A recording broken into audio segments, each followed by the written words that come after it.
Am I talking to someone today who part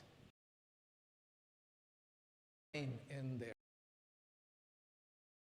wish would have never happened in your life, the choices you have made, and you would really wish that you had a brand new start? I want you to know that the God of the Bible specializes in giving brand new starts for his people. So in the some guidance to his people on how to have a brand new start. So today I'm going to zoom in on one word in the book of Leviticus, and that is a theme of the book of Leviticus. And Leviticus is the book in the entire Old Testament scriptures that focuses significantly on this word. Okay, so get your Bibles ready and we're going to go forward. Is there anybody here who would like a Bible? If you don't have a hard copy Bible, here's a sister, Don, here's a sister here, and there's somebody there. These Bibles are our gifts to you.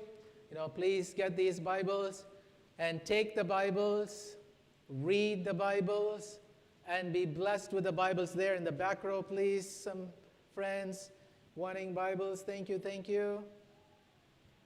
All right. All of us to constantly read the Bibles. Okay, we have 5 more Bibles. Okay, there in the back row, there are a few friends, and there in the back, I think of this gentleman and that gentleman back there. Thank you, thank you. And all right. So we are going to start with the theme verse. If you have your Bibles, now that everybody has your Bibles, open with me to Leviticus chapter 19.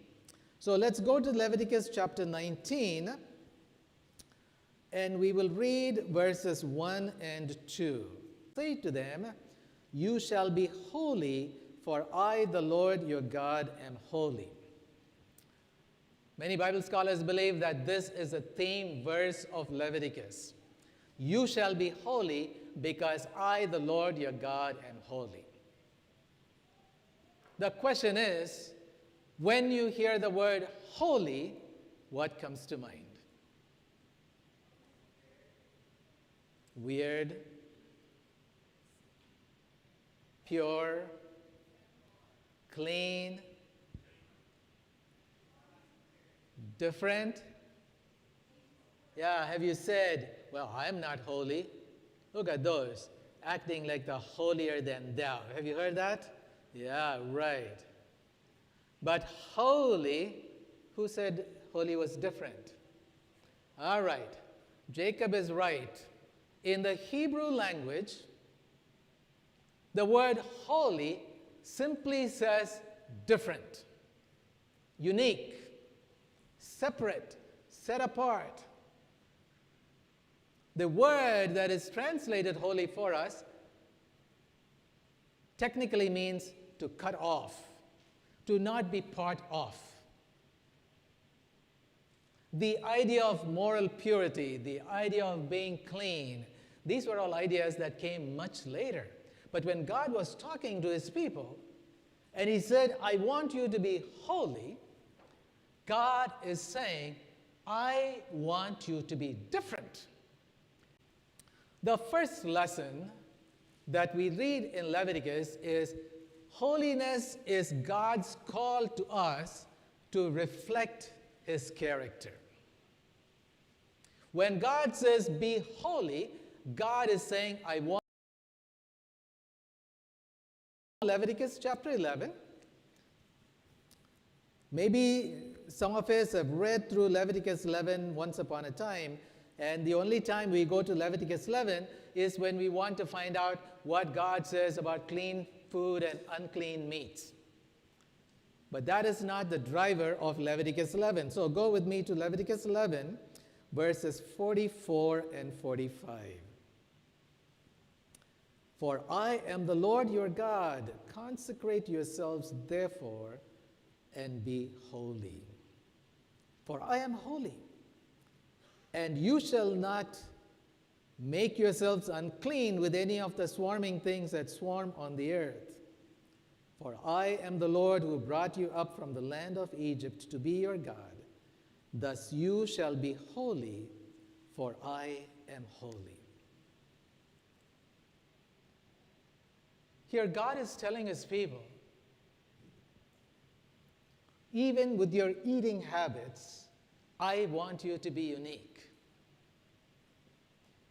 That is the reason why God is challenging his people to stay away from unclean meats. So if you want to know what the unclean meats God is talking about, is you just go back in the book of Leviticus chapter 11 and you find out everything God says.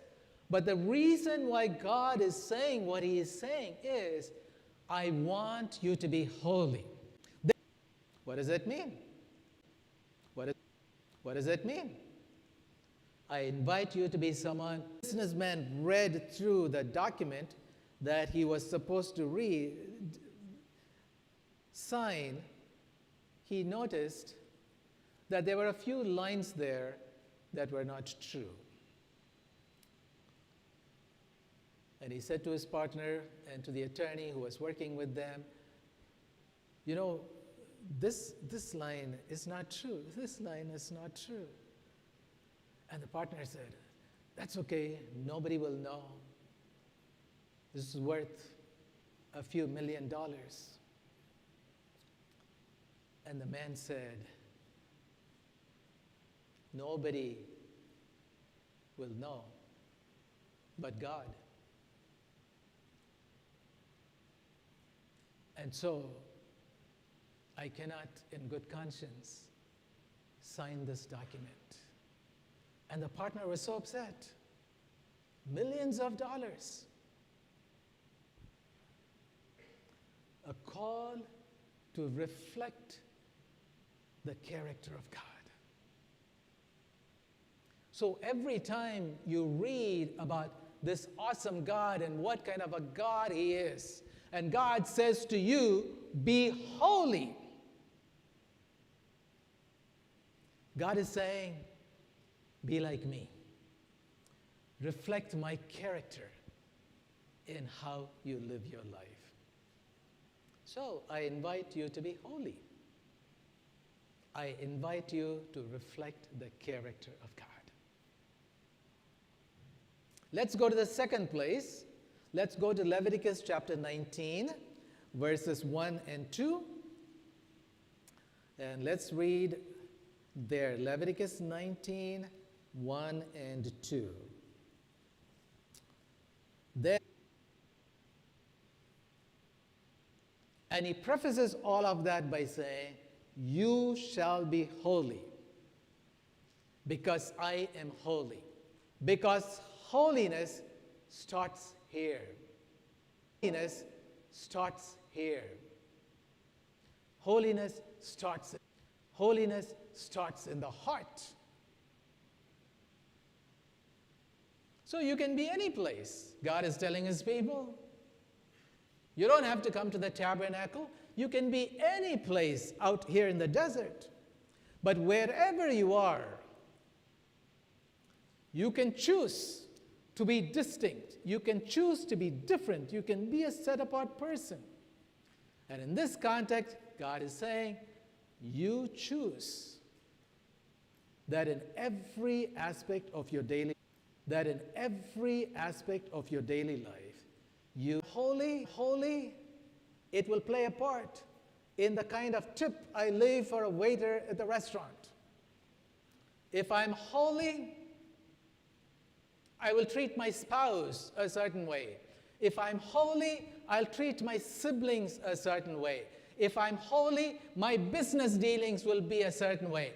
Everything will be distinct. If I'm holy and I go to a party, the way I carry myself will be distinct and unique, because God has said to me, you shall be holy because I am holy. I am distinct. I am unique. So the call to holiness is a call to stand apart, not to blend in. You know, so many of us have personalities, we would just slip in and be like everybody else. God is saying, the way you treat people, the way you carry on your life. And if somebody looked at you and they said, this is the ethical code of conduct of this person, can they say, this person is like this, like this, like this? They are so distinct. They are so different. They are holy. Let's go to the next text. Go with me to the next chapter, please. Chapter 20. Leviticus 20. Let's look at a few verses there. And let's see what we learn from there. Leviticus 20,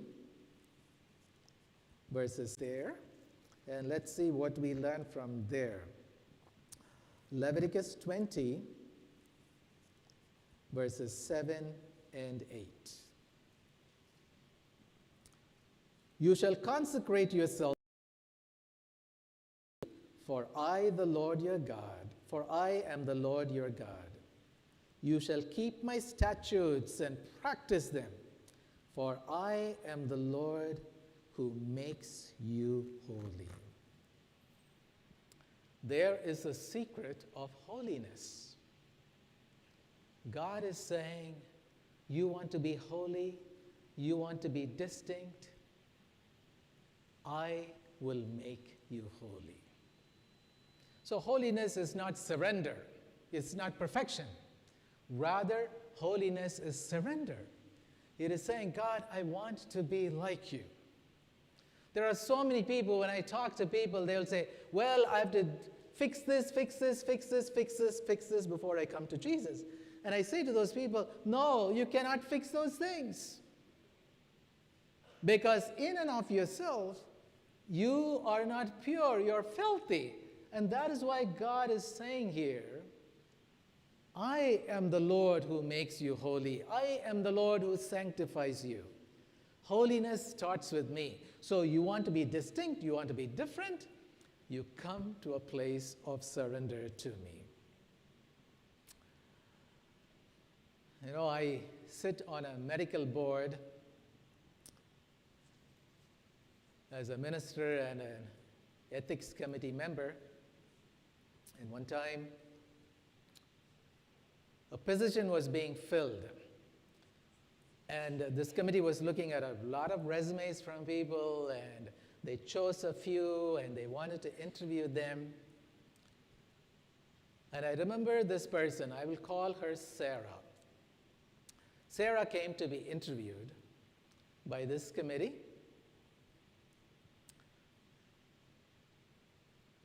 And along with Sarah's resume, there was a letter from one of her professors. And the letter talked about what a unique and a special person Sarah was.